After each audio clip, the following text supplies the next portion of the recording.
dalam bentuk barang ya atau perlengkapan yang dimaksudkan untuk mendukung kegiatan operasional ya kepada masyarakat tentu saja ya kepada masyarakat.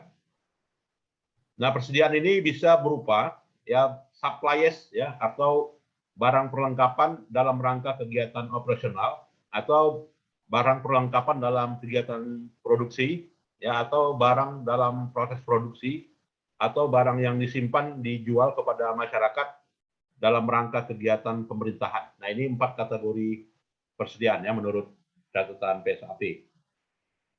Nah, ada beberapa jenis ya di sini jenis-jenis persediaan mulai dari ya barang konsumsi, amunisi gitu ya, bahan untuk pemeliharaan ya suku cadang, ya persediaan untuk tujuan strategis, kemudian pita cukai, kemudian juga bahan baku, kemudian barang dalam proses, ya kemudian tanah dan bangunan untuk dijual kepada masyarakat, serta hewan dan tanaman. Nah, inilah yang merupakan jenis-jenis dari persediaan itu ya. Nah, dan bagaimana pengakuannya? Nah, pengakuannya terkait dengan persediaan ini diperoleh dengan apa ya pada saat potensi manfaat ekonomi di masa depan diperoleh pemerintah dan punya nilai biaya yang dapat diukur dengan andal. Nah, ini kriteria yang pertama gitu ya.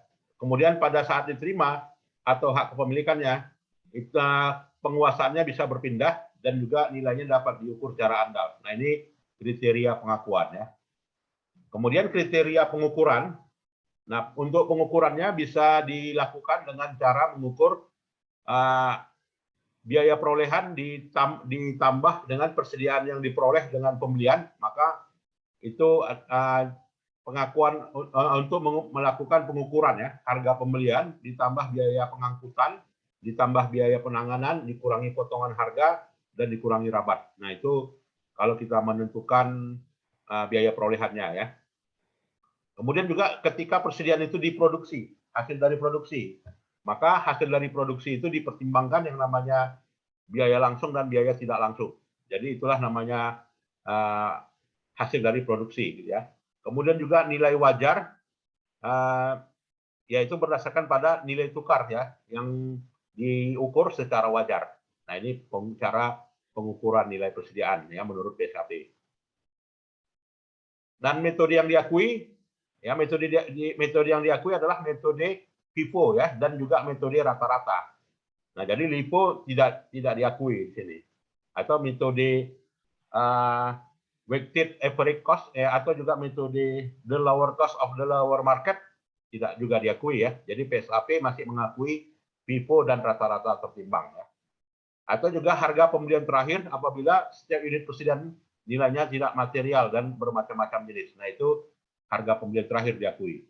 Jadi PSAP mengakui FIFO dan rata-rata tertimbang. Memang bertolak belakang ya dengan SAK ya. SAK mengakui FIFO tidak diakui lagi gitu ya. Jadi IFRS juga ya. FIFO tidak diakui, tapi LIFO yang diakui. Nah, ini kebalikan dari IFRS. Di PSAP masih mengakui FIFO ya. Kemudian juga beban persediaan ya. Jadi beban persediaan dicatat sebesar pemakaian persediaan, use of the good.